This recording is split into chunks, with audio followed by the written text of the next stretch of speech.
3, 2, 1. Racing World is presented by Race Control Magazine.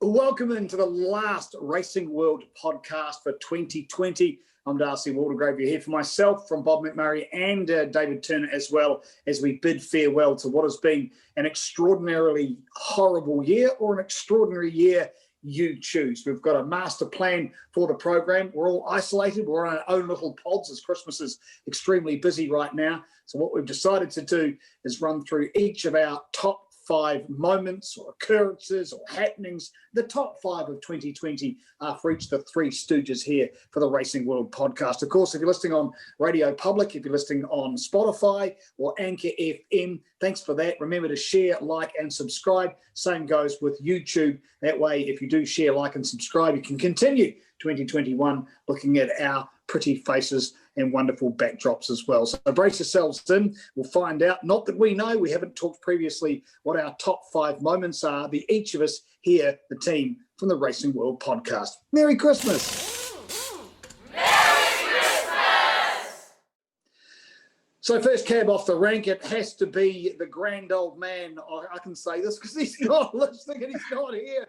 The grand old man of the Racing World podcast, 30 years of Mclaughlin and just as much time ranting and screaming at anyone who'd listen about motorsport, especially to you, crew, during this season of the Racing World podcast. Bob McMurray, I hand it over to you. Give us your top 5. Yeah, thanks, Darcy. Typically, do you know, unlike you guys, I'm not intelligent enough to sort out a top 5 of anything, because I think it's a bit pointless doing top 5s, because to be honest, I mean, through the year, and you know, Darcy, DT, I've watched every single Formula One race, every NASCAR race, and that's an effort, believe me. You need a prize for watching every NASCAR race, every MotoGP, Moto2, Moto3, Formula One, Formula 2, Formula 3, just everything that was on TV, most of everything. I bailed a bit on the Formula E, as we all know, but I'll act as if I've seen it.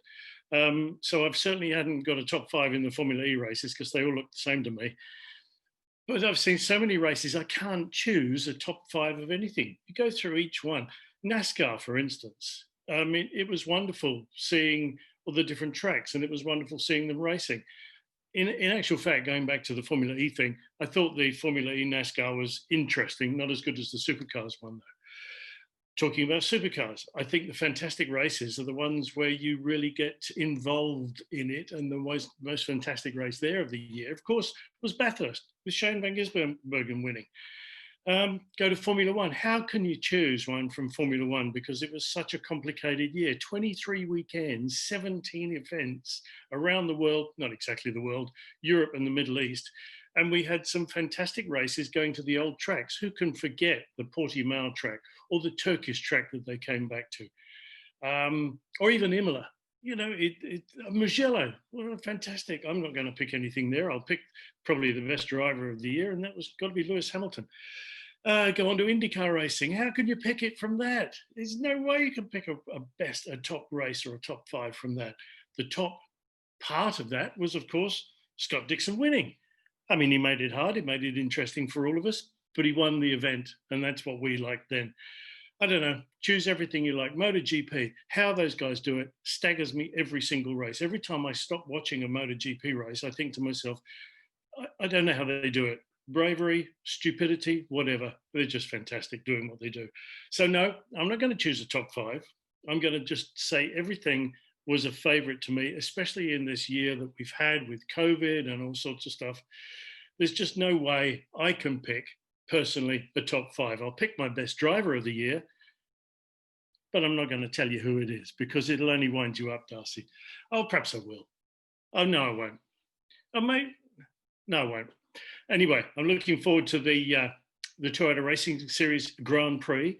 That now has, at this particular moment, I'm doing this, Shane in it, as well as Caleb Natta, as well as Chris Vanderdrift, as well as Daniel Gaunt, and more to come. Hopefully the MBIE will, by the time you see this even, have allowed the some foreign international drivers into the country, and we'll have a proper series.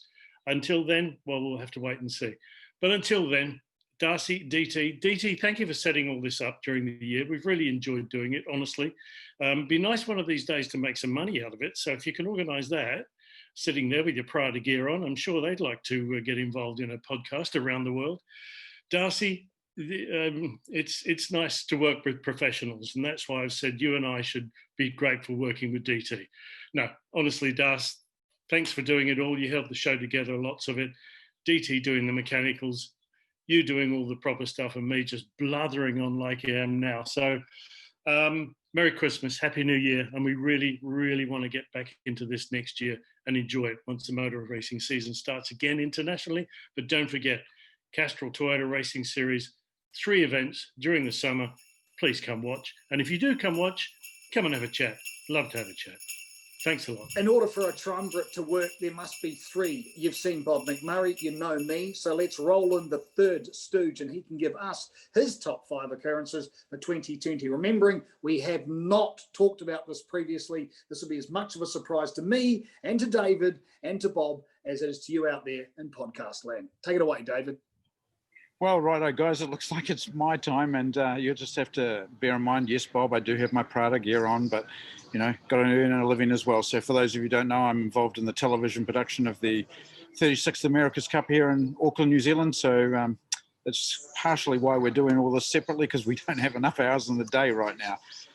I don't know what the other boys have said. Even though I compile the show, I was the last one to make my comments. So my top 5, and I'm going to have a top 5. And again, I don't know what the other guys have said, but I've looked back at the season generally and what's happened in motorsport. And this is how I saw my top 5 for the year. Number 5 I'm putting in is Racing Local, which for those of you in New Zealand will know about, was an E-series that started mainly by Brendan Hartley and Chris Vanderdrift and a few other people that played a part in it. During our main COVID period that we had, tremendous effort to help small businesses out, and through the efforts of Brendan particularly and Chris and the motorsport connections that they had, we enjoyed quite a few weeks of racing, and I was able to help Greg Rust out with some of the commentary and Steve Daniel, and it was fantastic. So I'm giving them number 5 as well done for helping support local businesses in this country of New Zealand in a time where they really needed it. And I'm sure that equally around the world, there's many other people that have done similar things. So that's number 5. So I do have a list after all. Number 4, you wouldn't be surprised to know this one, but it's IndyCar for me. But it's going to come out of left field. It's Sato's second win at the Indy 500. And the reason I say that is going into the month of what would have been May and then became, later in the year, really would not have picked Sato as a 2-time winner in the Indy 500. He was definitely a surprise winner, but it was a genuine package. They had genuine car speed. Honda delivered a good engine package to them. He was back at Rahal Letterman's, made to feel very comfortable there. Maybe made Graham look a little bit on the slow side at times. And Taku delivered, he drove a great race. He gave Dixon a hard time. Plenty of people saying that maybe Dixon should have won, shouldn't have won, but just like sailing, there is no second, and Sato took away the honours, so he became a 2-time Indy 500 champion, and I think, really at the end of the day, very valid. So he's my number 4 pick. Moving on to number 3, the name Hartley's coming up yet again, and this is one that for New Zealanders kind of flew under the radar a little bit, but it deserves a lot of recognition, and that was the fact that Brendan became a 2-time Le Mans 24-hour race winner. And, he's been there before with Porsche and now with Toyota. Been to Formula 1 with Red Bull a couple of times, but Brendan excelled at Le Mans with his teammates, and I commend him for what he did. He's not got the recognition that he deserves. It's not an easy feat to win Le Mans 2 times. So I've made him a very firm number 3, and he should be exceptionally proud of that. And as a country in New Zealand, for any New Zealanders watching our Racing World podcast, that's why I've put him at number 3. So if you don't like that, tough nana, because that's the way it's going to be. Moving on to number 2, and I'm going away from drivers this time. I'm going to the Wolfpack, as they're affectionately known. Car number 9 guys of Chip Ganassi Racing and Scott Dixon's team, the Wolfpack, excelled in the pit lane this year, led by Kiwi Blair Julian. Blair and I, sure, we're good mates, but at the end of the day, the way in which he runs the team on race day, the preparation that they put into the car, they deserve to be number 2 on my list for that reason. the key areas to me where they shone was the fact that they delivered a complete package to Dixon when they got to Texas for the very first race of the year. They all flew down there on race day morning. Car was wheeled off the transporter into it, practice, qualify, race, and then they flew home again that night. Horrendous hours for those guys this year, but they delivered. They had a great car balance, and that comes down to planning and maintenance in the workshop. So I'm giving them 10 points for that, and number 2 on my list. And now Santa's treat, number 1 on David's list. Well, surprise, surprise, it's going to be Scott Dixon. I just can't go past that. I've seen Scott win all his championships other than this one. And again, thanks very much for COVID for spoiling my party. He just deserves to be number 1. Number 3 in Autosport magazine's top drivers of the year. They do a top 50 every year, and they ranked him number 3 this year. I'm ranking him number 1 on our list because he deserves to be there. He's a genuine good bloke. But to win a championship like that, to start hard like you did, and a question that you would have heard me ask in one of the shows was how hard it was to be chased as opposed to the chaser, and he adapted to both things. This is a guy that understands pressure, understands what it means to convert a championship.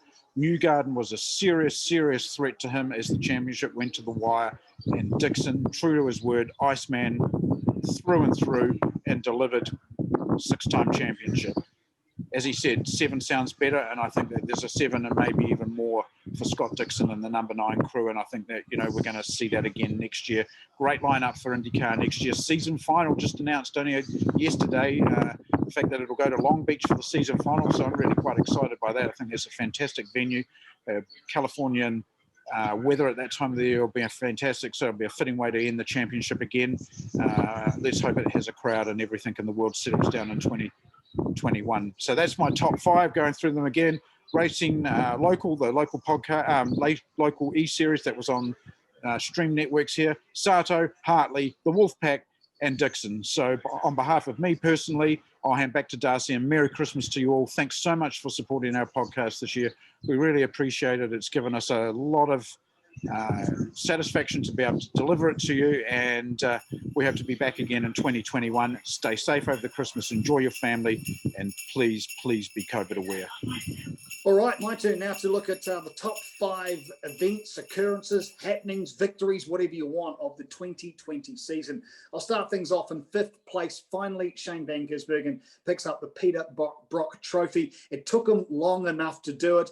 Of course, he managed to pick up 2nd place a couple of times. He had that horrendous year. He managed to stop his car from actually running right toward the point at the end of the race. But this time around, he's finally done it. I think the beauty around this is not only it was Shane Van Gisbergen being a Kiwi, not only the way he drove and the dedication throughout the race and the pressure applied in the last, with all the safety cars that happened in the last handful of laps, it was the fact that it was the end of the line, for an official Holden team. So for a Holden team to go out winning the race around the mountain, I thought was fantastic. Also, as an aside, I hate to say it, but we did predict it.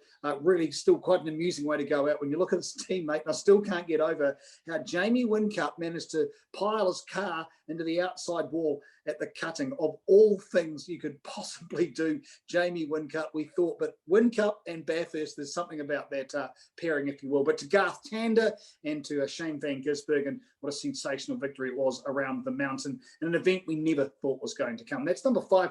Number 4 for me, it has to be Courtney Duncan, the young Kiwi who's picked up her 2nd consecutive FIM World Motocross Championship title.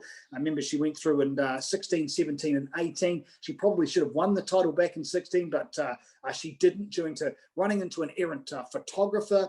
She had troubles with officials in 2017 when she finished in 3rd. She finished in 4th after injury in 2018. So finally to do it in 2019, fantastic with the new team Kawasaki, and then to replicate it again in 2020. And when you consider in the penultimate race of the season, she came off. She had to come from last to 1st to win that penultimate race. She came 3rd in the final race, and on a countback of wins, that was enough to secure Courtney Duncan out of Otago her 2nd consecutive women's motocross title. So I thought that was just a fantastic result for a young woman who does so much for motocross here in New Zealand. Number 3 for me, Scott Mclaughlin, picking up that 3rd consecutive title. And he put that hand in hand with the fact that he decided to run off with Penske and carry on in the IndyCar and secured a ride for next year. So to handle both that movement with Penske and the favoritism he had in the supercars, and then to transfer that skill across to IndyCars and then sign on the dotted line, I thought was absolutely magnificent. He has had such an extraordinary run in supercars, and to do it at 27, to go, you know what, I'm going open wheel racing, I'm going with Penske, a very successful team, I'm going to America. I think that's huge cojones on the boy, and we know exactly what he's like. We wish him the best of luck. I think the second biggest occurrence for me throughout the year was the fact that they raced at all, that we saw any racing at all. And when COVID hit, I thought most of us thought, well, we're going to severely doubt that. We spoke about that in the last episode, the fact there is so much money and power behind motorsport. It's almost like they didn't have a choice. But the sacrifices made right across the paddocks of all of the different categories, from the drivers, the support crew, the families. And when you look through them, Formula 1, 2 and 3, IndyCar, WEC, MotoGP and Moto 2 and 3, the supercars, the superbikes, Formula E, WRC, DTM, NASCAR, the list goes on. They actually managed to get series out, squash them all together, and get some racing for all of us. So I thought it was absolutely magnificent. But I think for me, without a doubt, the event of my year has been the stunning year again of Scott Dixon, a true global superstar who just happens to call New Zealand home when he's not, of course, living with his family in Indianapolis. At the age of 40, to pick up his 6th title is something astonishing. His 50th race victory, sitting him in 3rd place there. And this is in a pantheon of absolute superstars. I just think you can say enough about the guy. He got off to a hat trick of starts with a first and a first and a first. And then things started trickling away with a 12th and a 2nd and a 5th and a 12th and a 1st and a 5th. And then it really lost its shape. 10th, 9th and 8th going into the very last race. Newgarden was savage. Newgarden was chasing him. And I think for me, that was the most tense couple of hours of motorsport I've watched this year, watching him do enough to finish in 3rd and to pick up that 6th title. You're a true champion, a professional, and I might say on a private note, an extremely nice man as well. And that is not lost on all of us. So that is my top 5 for 2020. To all of you involved and to all of you who enjoyed all of those sports. I'm not saying one is better than the other, but for myself, you notice I missed out Lewis Hamilton doing that. I'm presuming that Bob McMurray would have rolled around in that. But for me, important for myself, those are the top 5 big events for a very strange 2020. Well, one last word from me down here in Auckland's Viaduct, and that's just to say have a great Christmas. Merry Christmas to you all. Please have a safe time. Enjoy the family time. Be very, very safe over the summer period when it comes to COVID. Listen to any messages that are being broadcast in your country. Stay safe. Merry Christmas. Thank you. I think my bit was much better than yours, but I always think that anyway. So Darcy, DT, thank you again for everything. That's all I can say. And I hope everybody out there has a really good Christmas, a good New Year, and do what our Prime Minister says, give the finger to 2020, and we'll start 2021 off with Toyota Racing Series. Merry Christmas, Happy New Year. Speak to you later.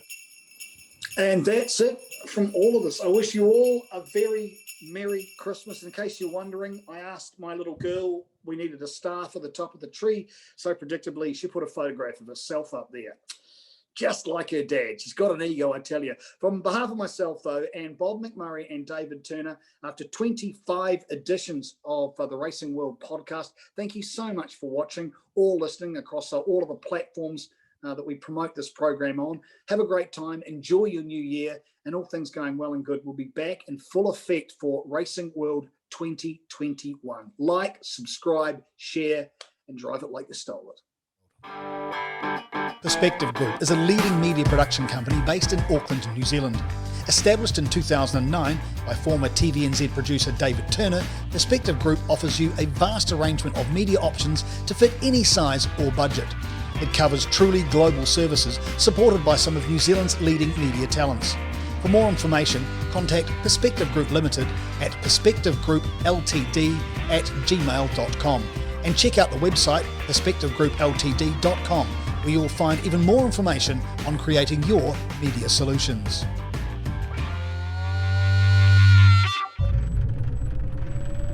You have a dream. You have all the drive in the world. You have talent to burn. Now all you need is a chance. Toyota are committed to developing and nurturing New Zealand's next generation of world-class racing drivers, because if you can dream it, we can do it. Racing World is presented by Race Control Magazine.